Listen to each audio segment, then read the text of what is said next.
Don Quixote Chapter 29. Such, sirs, is the true story of my sad adventures. Judge for yourselves now, whether the sighs and lamentations you heard, and the tears that flowed from my eyes, had not sufficient cause even if I had indulged in them more freely, and if you consider the nature of my misfortune, you will see that consolation is idle, as there is no possible remedy for it. All I ask of you is, what you may easily and reasonably do, to show me where I may pass my life unharassed by the fear and dread of discovery by those who are in search of me, for though the great love my parents bear me makes me feel sure of being kindly received by them, so great is my feeling of shame at the mere thought that I cannot present myself before them, as they expect, that I had rather banish myself from their sight for ever than look them in the face with the reflection that they beheld mine stripped of that purity they had a right to expect in me. With these words she became silent, and the color that overspread her face showed plainly the pain and shame she was suffering at heart. In theirs the listeners felt as much pity as wonder at her misfortunes, but as the curate was just about to offer her some consolation and advice, Cardenio forestalled him, saying, "So then, Sonora, you are the fair Dorothea, the only daughter of the rich Clinardo?" Dorothea was astonished at hearing her father's name, and at the miserable appearance of him who mentioned it, for it has been already said how wretchedly clad Cardenio was, so she said to him, "And who may you be, brother, who seem to know my father's name so well? For so far, if I remember rightly, I have not mentioned it in the whole story of my misfortunes." "I am that unhappy being, Sonora," replied Cardenio, "whom, as you have said, Luscinda declared to be her husband. I am the unfortunate Cardenio whom the wrongdoing of him who has brought you to your present condition has reduced to the state you see me in, bare, ragged, bereft of all human comfort, and, what is worse, of reason, for I only possess it when heaven is pleased for some short space to restore it to me. I, Dorothea, am he who witnessed the wrong done by Don Fernando, and waited to hear the yes uttered by which Luscinda owned herself his betrothed. I am he who had not courage enough to see how her fainting fit ended, or what came of the paper that was found in her bosom, because my heart had not the fortitude to endure so many strokes of ill fortune at once, and so, losing patience, I quitted the house, and leaving a letter with my host, which I entreated him to place in Luscinda's hands, I betook myself to these solitudes, resolved to end here the life I hated as if it were my mortal enemy. But fate would not rid me of it, contenting itself with robbing me of my reason,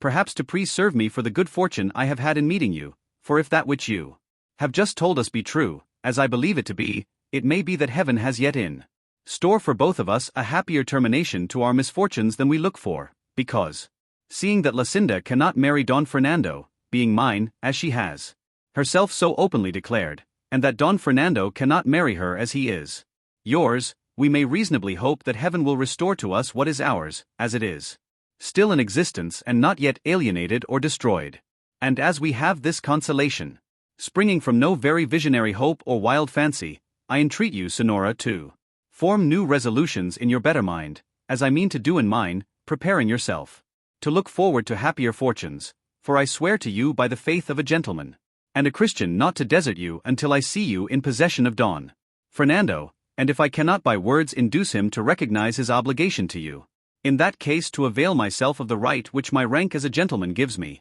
and with just cause challenge him on account of the injury he has done you, not regarding my own wrongs, which I shall leave to heaven to avenge, while I on earth devote myself to yours."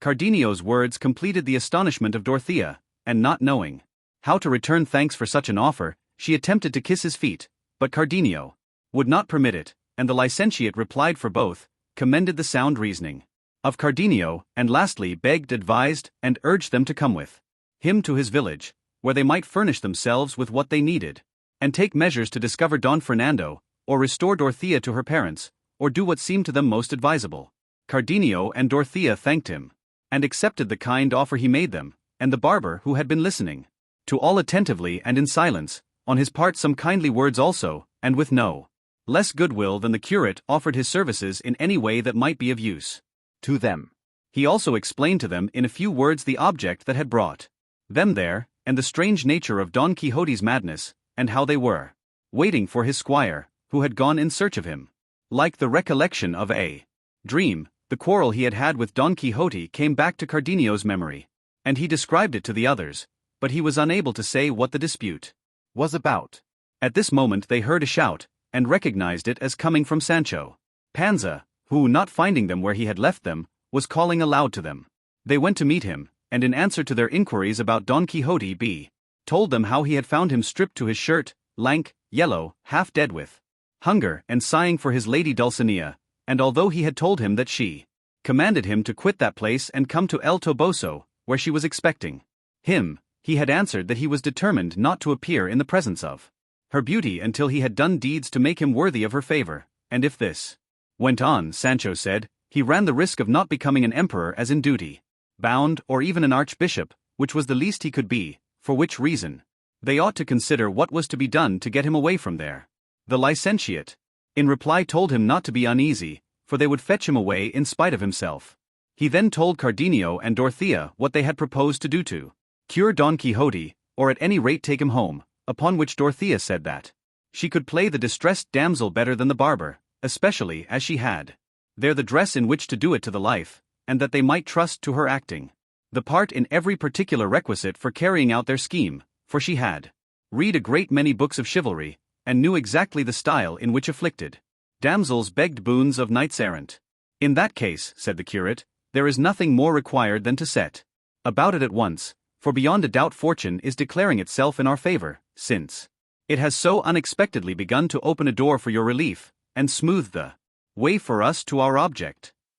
Dorothea then took out of her pillow-case a complete petticoat of some rich stuff, and a green mantle of some other fine material, and a necklace and other ornaments out of a little box, and with these in an instant she so arrayed herself that she looked like a great and rich lady. All this and more, she said, she had taken from home in case of need, but that until then she had had no occasion to make use of it. They were all highly delighted with her grace, air and beauty, and declared Don Fernando to be a man of very little taste when he rejected such charms. But the one who admired her most was Sancho Panza, for it seemed to him, what indeed was true, that in all the days of his life he had never seen such a lovely creature, and he asked the curate with great eagerness who this beautiful lady was, and what she wanted in these out-of-the-way quarters. This fair lady, brother Sancho, replied the curate, is no less a personage than the heiress in the direct male line of the great kingdom of Micomicon, who has come in search of your master to beg a boon of him,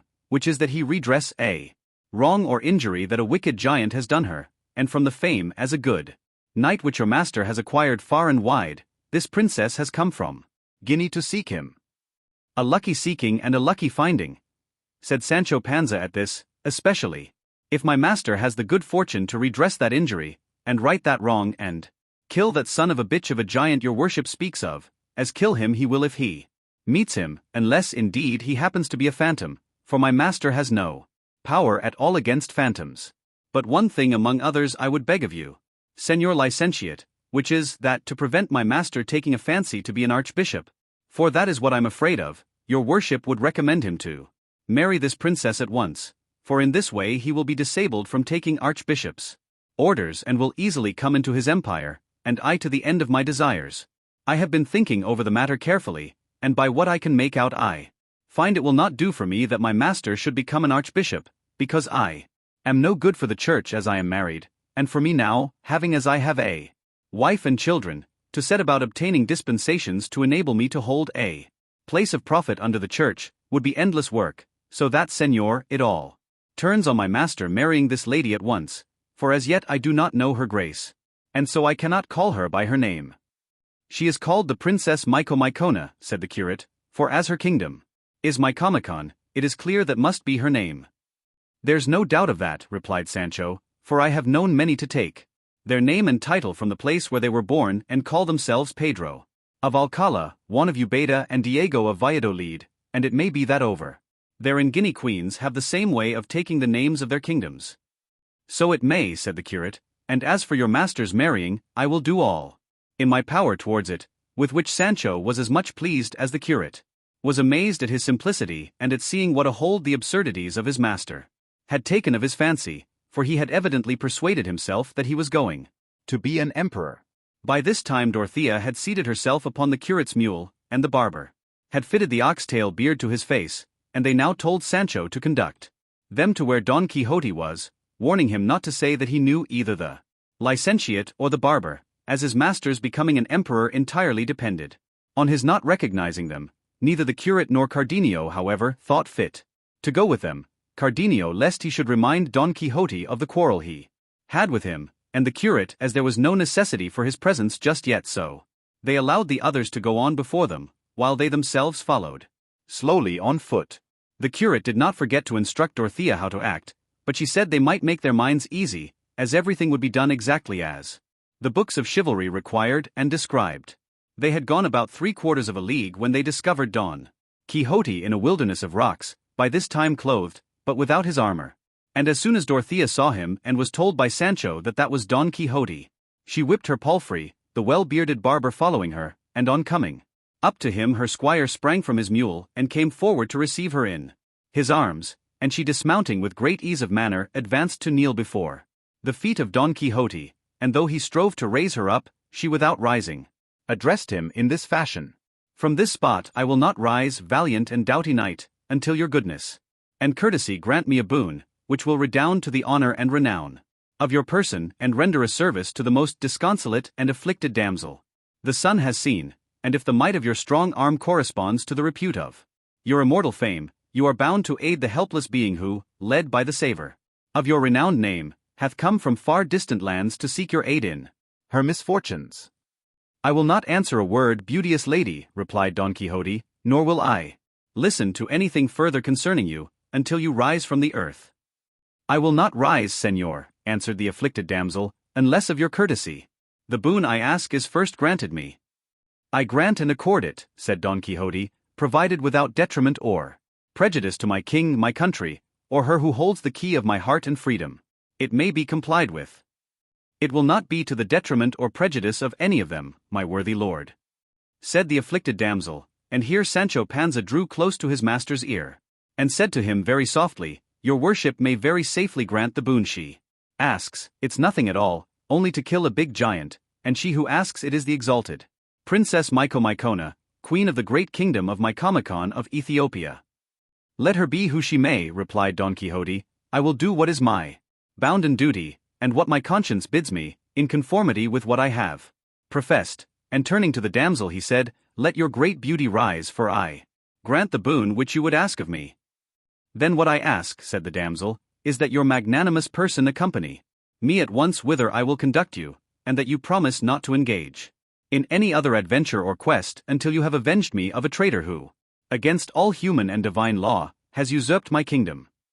"I repeat that I grant it," replied Don Quixote, "and so, lady, you may from this day forth lay aside the melancholy that distresses you, and let your failing hopes gather new life and strength, for with the help of God and of my arm you will soon see yourself restored to your kingdom, and seated upon the throne of your ancient and mighty realm, notwithstanding and despite of the felons who would gainsay it. And now hands to the work, for in delay there is apt to be danger." The distressed damsel strove with much pertinacity to kiss his hands, but Don Quixote, who was in all things a polished and courteous knight, would by no means allow it, but made her rise and embraced her with great courtesy and politeness, and ordered Sancho to look to Rocinante's girths, and to arm him without a moment's delay. Sancho took down the armor, which was hung up on a tree like a trophy, and having seen to the girths armed his master in a trice, who as soon as he found himself in his armor exclaimed, "Let us be gone in the name of God to bring aid to this great lady." The barber was all this time on his knees at great pains to hide his laughter, and not let his beard fall, for had it fallen maybe their fine scheme would have come to nothing, but now seeing the boon granted and the promptitude with which Don Quixote prepared to set out in compliance with it, he rose and took his lady's hand, and between them they placed her upon the mule. Don Quixote then mounted Rocinante, and the barber settled himself on his beast, Sancho being left to go on foot, which made him feel anew the loss of his dapple, finding the want of him now. But he bore all with cheerfulness, being persuaded that his master had now fairly started and was just on the point of becoming an emperor, for he felt no doubt at all that he would marry this princess, and be king of Mycomicon. At least, the only thing that troubled him was the reflection that this kingdom was in the land of the blacks, and that the people they would give him for vassals would be all black. But for this he soon found a remedy in his fancy, and said he to himself, "What is it to me if my vassals are blacks? What more have I to do than make a cargo of them and carry them to Spain, where I can sell them and get ready money for them, and with it by some title or some office in which to live. At ease all the days of my life? Not unless you go to sleep and haven't the wit or skill to turn things to account and sell 3, 6, or 10,000 vassals while you would he talking about it. By God I will stir them up, big and little or as best I can, and let them be ever so black I'll turn them into white or yellow. Come, what a fool I am. And so he jogged on, so occupied with his thoughts and easy in his mind that he forgot all about the hardship of traveling on foot. Cardenio and the curate were watching all this from among some bushes, not knowing how to join company with the others, but the curate, who was very fertile in devices, soon hit upon a way of effecting their purpose, and with a pair of scissors he had in a case he quickly cut off Cardenio's beard, and putting on him a grey jerkin of his own he gave him a black cloak, leaving himself in his breeches and doublet, while Cardenio's appearance was so different from what it had been, that he would not have known himself had he seen himself in a mirror. Having effected this, although the others had gone on ahead while they were disguising themselves, they easily came out on the high road before them, for the brambles and awkward places they encountered did not allow those on horseback to go as fast as those on foot. They then posted themselves on the level ground at the outlet of the Sierra, and as soon as Don Quixote and his companions emerged from it the curate began to examine him very deliberately, as though he were striving to recognize him, and after having stared at him for some time he hastened towards him with open arms exclaiming, "A happy meeting with the mirror of chivalry. My worthy compatriot Don Quixote of La Mancha, the flower and cream of high breeding, the protection and relief of the distressed, the quintessence of knights errant." And so saying he clasped in his arms the knee of Don Quixote's left leg. He, astonished at the stranger's words and behavior, looked at him attentively, and at length recognized him, very much surprised to see him there, and made great efforts to dismount. This, however, the curate would not allow, on which Don Quixote said, "Permit me, Señor Licentiate, for it is not fitting that I should be on horseback and so reverend a person as your worship on foot." "On no account will I allow it," said the curate, "your mightiness must remain on horseback, for it is on horseback you achieve the greatest deeds and adventures that have been beheld in our age. As for me, an unworthy priest, it will serve me well enough to mount on the haunches of one of the mules of these gentlefolk who accompany your worship, if they have no objection, and I will fancy I am mounted on the steed Pegasus, or on the zebra or charger that bore the famous Moor Musaroc, who to this day lies enchanted in the great hill of Zulema, a little distance from the great Complutum." "Nor even that will I consent to, Señor Licentiate," answered Don Quixote, "and I know it will be the good pleasure of my lady the princess, out of love for me, to order her squire to give up the saddle of his mule to your worship, and he can sit behind if the beast will bear it." "It will, I am sure," said the princess, "and I am sure too that I need not order my squire, for he is too courteous and considerate to allow a churchman to go on foot when he might be mounted." "That he is," said the barber, and at once alighting, he offered his saddle to the curate, who accepted it without much entreaty, but unfortunately as the barber was mounting behind, the mule, being as it happened a hired one, which is the same thing as saying ill-conditioned, lifted its hind hoofs and let fly a couple of kicks in the air, which would have made Master Nicholas wish his expedition in quest of Don Quixote at the devil had they caught him on the breast or head. As it was, they so took him by surprise that he came to the ground, giving so little heed to his beard that it fell off, and all he could do when he found himself without it was to cover his face hastily with both his hands and moan that his teeth were knocked out. Don Quixote, when he saw all that bundle of beard detached, without jaws or blood, from the face of the fallen squire, exclaimed, "By the living God, but this is a great miracle! It has knocked off and plucked away the beard from his face as if it had been shaved off designedly." The curate, seeing the danger of discovery that threatened his scheme, at once pounced upon the beard and hastened with it to where Master Nicholas lay still, uttering moans, and drawing his head to his breast had it on in an instant, muttering over him some words which he said were a certain special charm for sticking on beards, as they would see, and as soon as he had it fixed he left him, and the squire appeared well bearded and whole as before, whereat Don Quixote was beyond measure astonished, and begged the curate to teach him that charm when he had an opportunity, as he was persuaded its virtue must extend beyond the sticking on of beards, for it was clear that where the beard had been stripped off the flesh must have remained torn and lacerated, and when it could heal all that it must be good for more than beards. "And so it is," said the curate, and he promised to teach it to him on the first opportunity. They then agreed that for the present the curate should mount, and that the three should ride by turns until they reached the inn, which might be about 6 leagues from where they were. 3 then being mounted, that is to say, Don Quixote the princess and the curate, and 3 on foot, Cardenio, the barber and Sancho Panza. Don Quixote said to the damsel, "Let your highness, lady, lead on whithersoever is most pleasing to you." But before she could answer, the licentiate said, "Towards what kingdom would your ladyship direct our course? Is it perchance towards that of my Comicon? It must be, or else I know little about kingdoms." She, being ready on all points, understood that she was to answer yes, so she said, "Yes, senor, my way lies towards that kingdom." "In that case," said the curate, "we must pass right through my village, and there your worship will take the road to Cartagena, where you will be able to embark, fortune favoring, and if the wind be fair and the sea smooth and tranquil, in somewhat less than 9 years you may come in sight of the great Lake Miona, I mean Meotides, which is little more than 100 days' journey this side of your highness's kingdom." "Your worship is mistaken, senor," said she, "for it is not 2 years since I set out from it, and though I never had good weather, nevertheless I am here to behold what I so longed for, and that is my lord Don Quixote of La Mancha, whose fame came to my ears as soon as I set foot in Spain and impelled me to go in search of him, to commend myself to his courtesy, and entrust the justice of my cause to the might of his invincible arm." "Enough, no more praise," said Don Quixote at this, "for I hate all flattery, and though this may not be so, still language of the kind is offensive to my chaste ears. I will only say, Sonora, that whether it has might or not, that which it may or may not have shall be devoted to your service even to death, and now leaving this to its proper season, I would ask the Senor Licentiate to tell me what it is that has brought him into these parts, alone, unattended, and so lightly clad that I am filled with amazement."